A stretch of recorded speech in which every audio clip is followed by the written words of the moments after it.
مرکز کی چھاؤں میں سجدے، کہیں مرنے والے کے پاؤں میں سجدے، اشاروں میں سجدے، نگاہوں میں سجدے، یہاں اور وہاں خانقاہوں پہ سجدے، یہ قبہ پرستی کے پامال سجدے، مزاروں پہ جا جا کے ہر سال سجدے، مزاروں پہ جاتے ہو بہرے سفارش، جو خود سو چکے کیا سنیں گے گزارش، جو مائل بخوابے اجل ہو چکے ہیں، لحد میں جو آرام سے سو چکے ہیں، جو کروٹ بدلنا نہیں جانتے ہیں، انہیں آپ مشکل کشا مانتے ہیں، جو کروٹ بدلنا نہیں جانتے ہیں، انہیں آپ مشکل کشا مانتے ہیں، اس زندہ رب کو پکڑیے جو آپ کی گفتگو کو سنتا ہے، آپ کی ہر زبان کو سمجھتا ہے۔ آج علماء سے پوچھئے بغداد میں بسنے والے پیر عبد القادر جیلانی رحمت اللہ علیہ کی اپنی مادری زبان کیا تھی، آپ کو علماء بتائیں گے۔ بغداد میں بسنے والوں کی آج بھی مادری زبان عربی ہے، سو پیر صاحب کی بھی مادری زبان عربی تھی، انہیں اردو نہیں آتی، انہیں پنجابی نہیں آتی، انہیں سرائکی نہیں آتی، انہیں سندھی نہیں آتی، انہیں بلوچی اور پشتو نہیں آتی، انہیں انگریزی نہیں آتی۔ آج دنیا بھر میں پھیلے ہوئے ان کے مرید اپنی اپنی بولی میں جب پیر عبد القادر جیلانی کو پکارتے ہیں، وہ تو عربی کے سوا کچھ جانتا نہیں، اور آپ سرائکی کے سوا کچھ جانتے نہیں، پیر جی تک اپنا مدعا پہنچائیں گے کیسے؟ ایک رب کی ذات ہے، آج دنیا میں گونگا بھی رب العالمین سے خر خر کر کے کچھ مانگے، اللہ رب العالمین اس کی خر خر کے مطلب کو بھی سمجھتا ہے۔ اور دنیا کے جتنے پیر فقیر آپ بنا لیں گے، ان کے سونے کے اوقات ہیں، ان کے کھانے پینے کے اوقات ہیں، ان کے واش روم میں جانے کے اوقات ہیں، ان کے بھی یہ بیگم کے پاس وقت گزارنے کے اوقات ہیں، دوستوں کے پاس بیٹھنے کے آرام کے وقت کے سارے اوقات ہیں، لیکن اللہ رب العالمین کو کبھی بھی پکارو نہ تو وہ آپ کی پکار سننے کے لیے سوتا ہے، نہ آپ کی پکار سننے کے لیے کبھی کھانے میں مصروف ہوتا ہے۔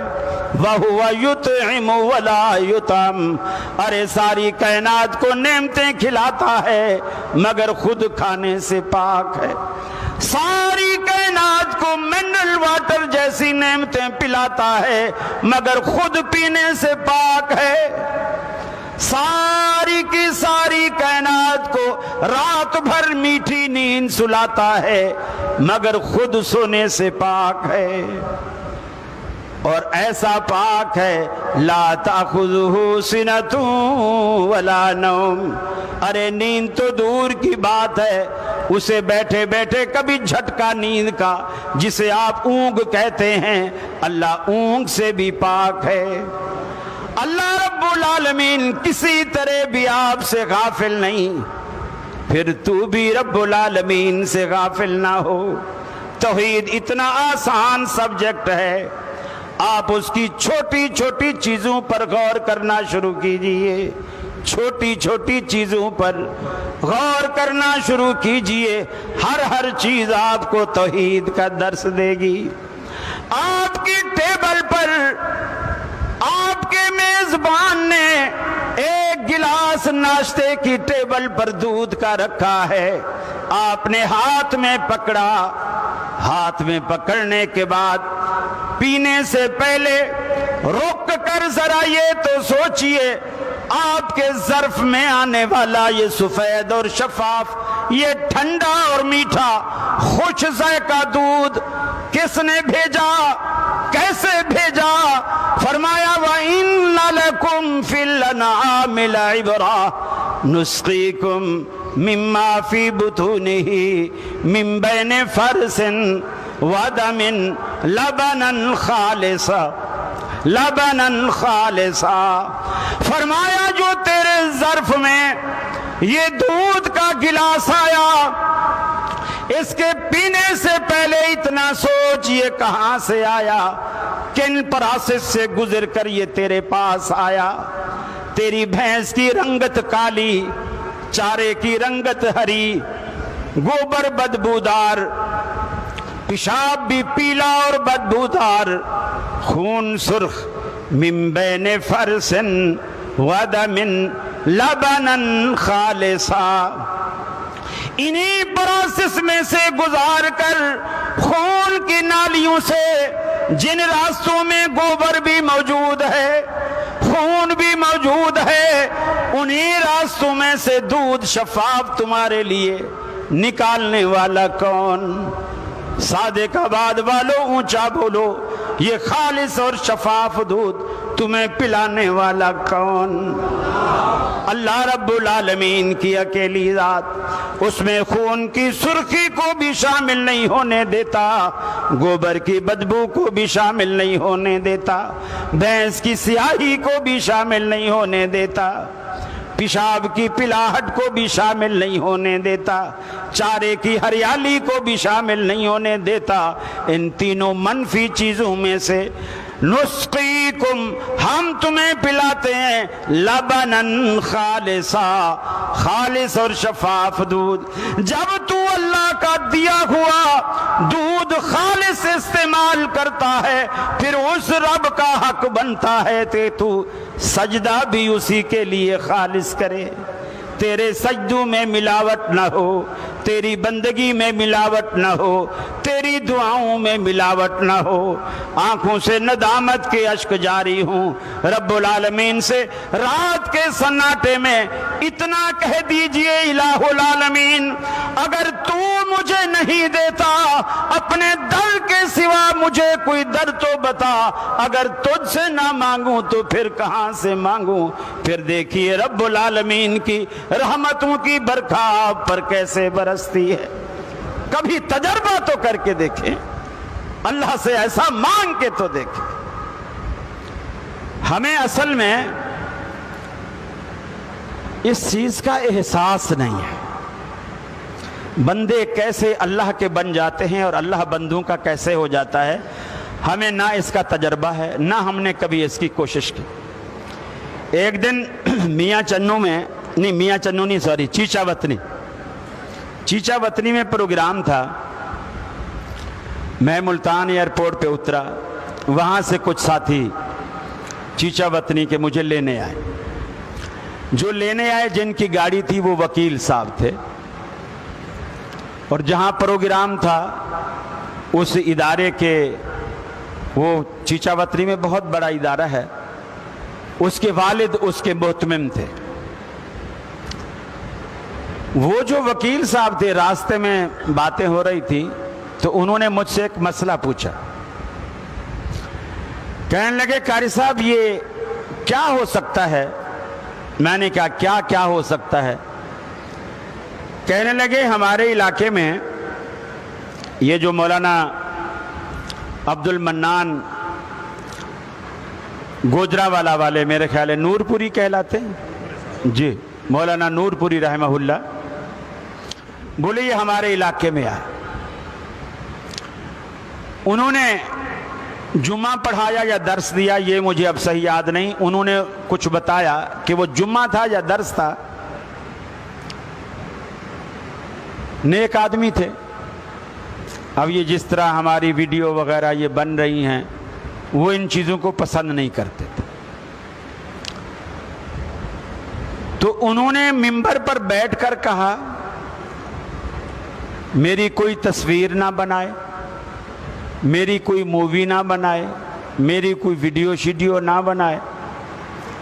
پھر کہا اے اللہ، اگر کوئی چوری چھپے بناتا ہے تو پھر وہ جانے اور تو جان، میرا کام ختم ہے۔ اگر کوئی چوری چھپے بناتا ہے تو پھر وہ جانے اور تیرا کام جانے، میں بری و ذمہ ہوں۔ اس وکیل نے بتایا کہ میں نے ان دنوں موبائل آئے تھے اور وہ امیر آدمی تھا، تو میں نے ایک مہنگا موبائل لیا کیمرے والا اچھا، تو میں نے کہا چلو میں نے نیا موبائل لیا ہے تو پہلے ہم ایک نیک آدمی کی، عالم دین کی، بزرگ کی ہم ویڈیو بناتے ہیں۔ بولے میں چھپ کے کیمرے سے وہ ویڈیو بنانے لگا، عالم کو بھی پتہ نہیں ہے، مجمع کی بھی پیٹھ ہے، میں پیچھے بیٹھا ہوا ہوں، لیکن میں دیکھ رہا ہوں کہ ویڈیو نہیں بن رہی، ویڈیو نہیں بن رہی۔ پھر کہتے میں نے نیا موبائل لیا ہے تو یہ خراب ہو گیا ہے، کیا چکر ہے؟ میں مسجد سے باہر نکلا جمعے کے دوران، جمعہ ہو رہا، گیٹ کے باہر نکل کے میں نے گلی کی تصویر بنائی تو ویڈیو بن رہی ہے۔ پھر میں واپس اندر آ گیا، پھر میں نور پوری صاحب کی طرف کیمرہ کر کے وہ آن کیا تو کالا کالا ہو رہا ہے، اس کی تصویر ہی نہیں بن رہی۔ وہ مجھ سے پوچھنے لگے کہ یہ کیا ہو سکتا ہے؟ میں نے کہا ظاہر بات ہے، بات واضح ہے، یہ اس ولی اللہ کی کرامت ہے، جب اس نے یہ جملہ کہہ دیا میری کوئی ویڈیو نہ بنائے، اور اگر کوئی چوری چھپے بناتا ہے تو اللہ پھر تو جان اور وہ جانے۔ جب اس نے معاملہ اللہ پہ چھوڑ دیا پھر اس معاملے کی حفاظت بھی تو اللہ نے کرنی تھی نا۔ باہر کیمرہ کام کرتا ہے، جیسے مسجد میں آتا ہے کیمرہ کام چھوڑ دیتا ہے۔ میرے بھائی جب بندہ اللہ کا ہو جاتا ہے پھر اللہ اس کا ہو جاتا ہے، اور یہی تو سب سے بڑی طاقت ہے، سب سے بڑی طاقت جس کو آج تک ہم نے طاقت سمجھا ہی نہیں۔ میرا ماموں، میرا خالو، میرا تایا، میرا پھپھا، میرا بھانجا، میرا بھتیجا پولیس میں بڑی اچھی پوسٹ پر، کوئی ایس ایچ او ہے، کوئی ڈی سی ہے، کوئی کمشنر ہے، کوئی مجسٹریٹ ہے۔ ہمارا اگر کسی سے پھڈا ہو جائے تو آپ نے دیکھا ہوگا محلے والے کس طرح کی دھمکی دیتے ہیں، اوئے میں ایس ایچ او کا بھانجا ہوں، اندر کرا دوں گا، مجسٹریٹ میرے ماموں ہیں، کمشنر میرا پھوپھا ہے، یہ ہم دھمکی دیتے ہیں کیونکہ ہماری نظر میں یہ طاقت اور یہ پاور ہے۔ لیکن ایمانداری سے بتائیے کبھی کسی نے کسی کو یہ دھمکی بھی دی کہ میں اللہ کا بندہ ہوں، اللہ سے کہہ دوں گا؟ کبھی کسی نے دھمکی دی؟ نہیں۔ کیوں؟ ہماری اللہ سے یاری ہی نہیں ہے، اللہ سے کوئی رشتہ ہی نہیں ہے، اللہ سے کوئی تعلق ہی نہیں ہے۔ اب آپ دیکھیے نبی کریم صلی اللہ علیہ وسلم کیا فرماتے ہیں۔ آپ لیٹے ہوئے ہیں، دوپہر کا ٹائم ہے، جنگل ہے، چھوٹی چھوٹی جھاڑیاں ہیں، صحابہ بھی الگ الگ جھاڑیوں کے سہارے سائے ڈھونڈ کے وہاں لیٹے ہوئے ہیں۔ آپ بھی ایک جھاڑی کے پاس تھوڑا سا سایہ ملا، آپ وہاں لیٹ گئے۔ آپ کی جو تلوار تھی آپ نے ایک جھاڑی کی لکڑی کی ڈنڈی کے اوپر اٹکا دی، آپ کی آنکھ لگ گئی۔ ایک کافر آتا ہے دبے پاؤں، سب سے پہلے ہتھیار اٹھاتا ہے، وہ تلوار نکالتا ہے۔ تلوار نکالنے کے بعد اب ہتھیار اس کے پاس ہے اور اس کو پتا ہے اللہ کے رسول اب خالی ہاتھ ہے۔ بڑے روب سے اللہ کے رسول کو اٹھاتا ہے اور اٹھا کے کہتا ہے بتا اب تجھے میرے ہاتھ سے کون بچائے گا، بتا تجھے میرے ہاتھ سے کون بچائے گا۔ ہم ہوتے تھر تھر کانپتے، ہاتھ جوڑتے، تیری بڑی مہربانی یار، تو کرم کر، تیری میں سچی بات ہے ساری زندگی تمہارا احسان مانوں گا، مجھے نہ مار۔ میرے آپ کی بولی میں کیا کہتے ہیں، میرے نکے نکے بچے ہیں یار، میرا خیال کر، میرا خیال کر۔ جب اس نے اٹھایا بتا تجھے میرے ہاتھ سے کون بچائے گا۔ یہ ہے ایمان، یہ ہے عقیدہ، یہ ہے توحید۔ یہ سوال سنتے ہی اللہ کے رسول نے ایک لمحے کے لیے نہیں سوچا، فرمایا اللہ مجھے اللہ بچائے گا۔ اللہ سے یاری جو تھی، اللہ سے تعلق جو تھا، اللہ سے رشتہ جو تھا، راتوں کو اٹھ اٹھ کر اللہ سے یاری پکی کرنے کے لیے اس کے حضور رو رو کر راتیں گزرتی ہیں، حتیٰ کہ اللہ رب العالمین کو یہ کہنا پڑا کہ اے حبیب قم اللیل الا قلیلا، قم اللیل الا قلیلا۔ ہمیں تو ابا کہتا ہے اٹھ نماز پڑھ، بدبختہ نماز پڑھ، اور اللہ کے رسول کو اللہ کیا کہتا ہے؟ قم اللیل الا قلیلا، میرے حبیب رات کو نماز پڑھا کرو لیکن تھوڑا تھوڑا پڑھا کرو، سویا بھی کرو، سویا بھی کرو۔ یعنی آپ اتنی زیادہ بندگی کر رہے ہیں، اللہ یہ کہتا ہے کہ بندگی روکو، سوو بھی، آرام بھی کرو۔ ہم اتنا سوتے ہیں کہ ابا کہتا ہے نامرادہ اٹھ کے اللہ کا شکر بھی ادا کر لے۔ بڑا فرق اللہ سے تعلق کا۔ آپ فرماتے ہیں اللہ اللہ بچانے والا ہے، یہ کہنا تھا اس بدبخت کے ہاتھ ایسے کانپنے لگے جیسے انگلیاں کھلی، تلوار نیچے گر گئے۔ آپ نے تلوار اٹھائی، فرمایا اب تو بتا، مجھے تو میرے رب نے بچا لیا، اب تو بتا تجھے کون بچائے گا، تجھے کون بچائے گا؟ یہ ہوتی ہے رب سے یاری۔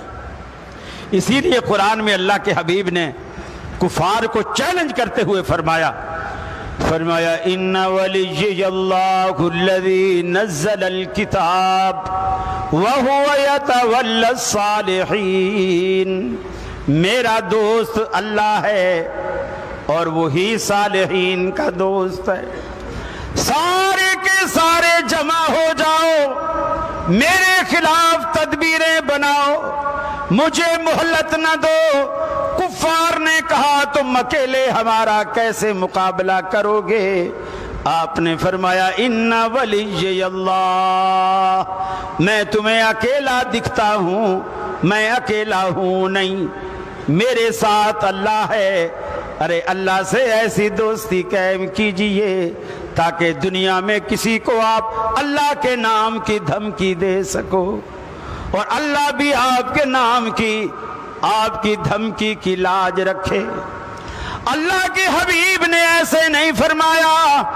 اے عمر، مسلم کی روایت، ایک اویس کرنی نام کا شخص آئے گا، اپنی ماں کی اتنی خدمت کرتا ہے، اتنی خدمت کرتا ہے، اس کا رب ماں کی خدمت کی وجہ سے اس سے اتنا خوش ہے کہ اللہ کی قسم وہ زبان سے کچھ بھی نکال دے، عرش والا اسے فوراً پورا کر دیتا ہے۔ اے عمر، اگر تیری اس